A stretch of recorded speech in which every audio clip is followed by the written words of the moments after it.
Assalamualaikum warahmatullahi wabarakatuh. Perkenalkan, nama saya Umi Hani Salamah dengan nomor pokok mahasiswa 101212185 dari kelas C8 Manajemen Fakultas Universitas Teknologi Digital.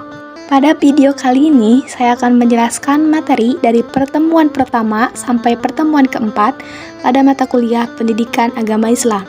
Dan video ini saya buat untuk memenuhi evaluasi tengah semester. Materi pertama dengan judul At-Thoriq ila Ma'rifatullah, artinya cara menuju Ma'rifatullah.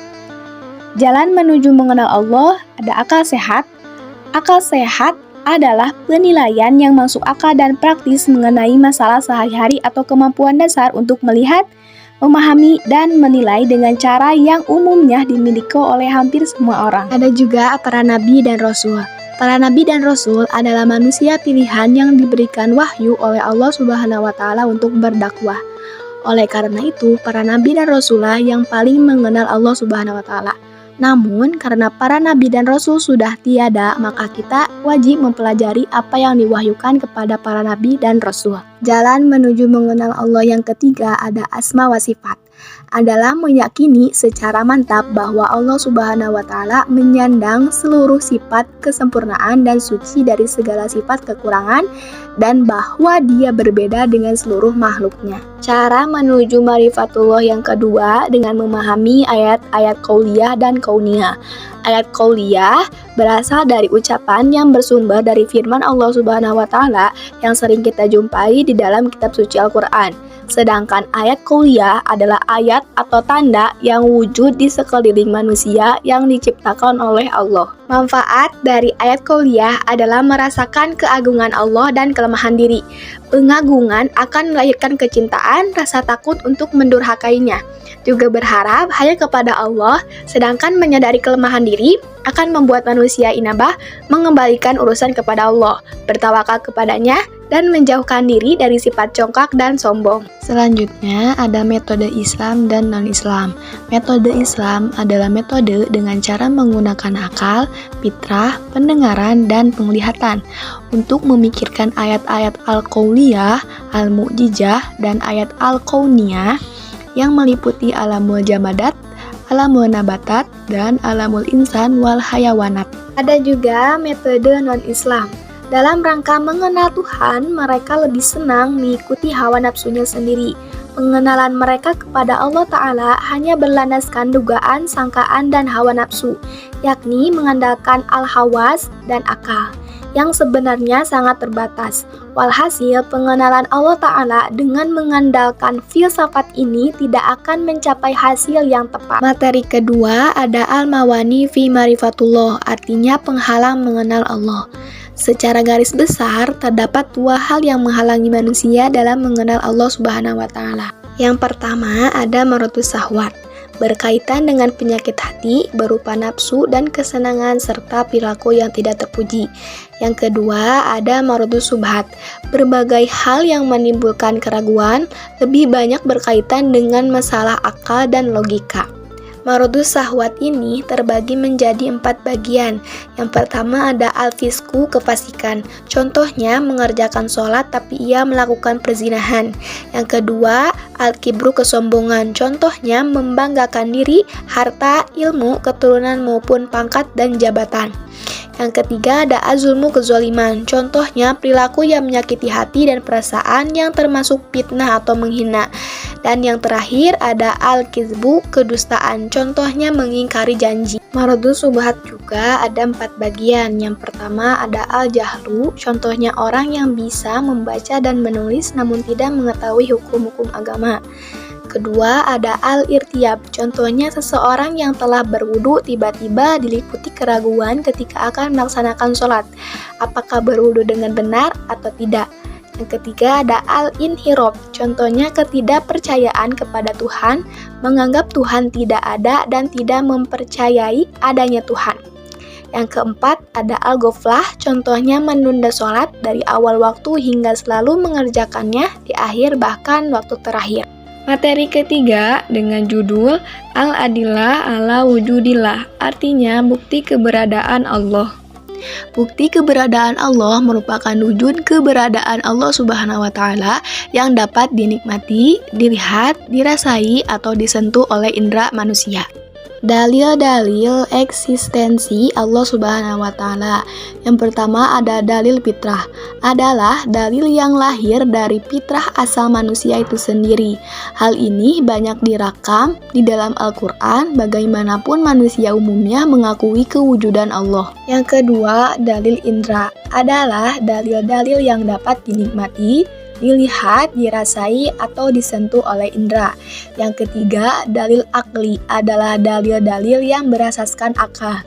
Keempat, dalil nakli, adalah dalil-dalil yang bersandarkan kepada nas-nas. Yang terakhir, ada dalil sejarah, adalah dalil-dalil kekuasaan dan keagungan Allah yang diambil dari peristiwa-peristiwa yang telah berlaku di atas muka bumi. Berikut 3 hal mendasar mentauhidkan Allah. Yang pertama, ilahiyat, hal yang berkaitan dengan Allah Subhanahu wa Ta'ala. Kedua, nubuat, hal yang berkaitan dengan Nabi. Dan yang terakhir, samiyat, informasi yang dibawa oleh Nabi berupa wahyu dari Allah. Selanjutnya, materi terakhir, tauhidullah, artinya mengesahkan Allah. Tauhid berasal dari kata wahada yuhawidu tauhidan, yang artinya menyatukan, mengesahkan, atau mengakui bahwa sesuatu itu satu. Adapun yang dimaksud dengan makna harfiah tersebut adalah mengesahkan atau mengakui dan meyakini akan keesaan Allah Subhanahu wa Ta'ala. Dengan demikian, tauhid adalah mengakui dan meyakini keesaan Allah Subhanahu wa Ta'ala dengan membersihkan keyakinan dan pengakuan tersebut dari segala kemusyrikan. Maka, bertauhid kepada Allah adalah hanya mengakui hukum Allah Subhanahu wa Ta'ala yang memiliki kebenaran mutlak dan hanya peraturan Allah Subhanahu wa Ta'ala yang mengikat manusia secara mutlak. 3 macam pembagian tauhid menurut ulama. Yang pertama, tauhidullah. Tauhidullah ada 2. Yang pertama, rububiyatullah, yaitu mentauhidkan Allah dalam perbuatannya, seperti mencipta, menguasai, memberikan rezeki, mengurusi makhluk, dan lain-lain, yang semuanya hanya Allah semata yang mampu. Dan hanya semua orang meyakini adanya Rob yang menciptakan, menguasai, dan lain-lain, kecuali orang ateis yang berkeyakinan tidak adanya Rob. Di antaranya penyimpangan yang lain yaitu kaum Zoroaster, yang meyakini adanya pencipta kebaikan dan pencipta kejelekan. Hal ini juga bertentangan dengan akidah yang lurus. Yang kedua, ada mulkiyatullah, yaitu mentauhidkan Allah dalam mulkiyahnya, bermakna kita mengesahkan Allah terhadap pemilikan, pemerintahan, dan penguasaannya terhadap alam ini. Dialah pemimpin, pembuat hukum, dan pemerintah kepada alam ini. Hanya landasan kepemimpinan yang dituntut oleh Allah saja yang menjadi ikutan kita.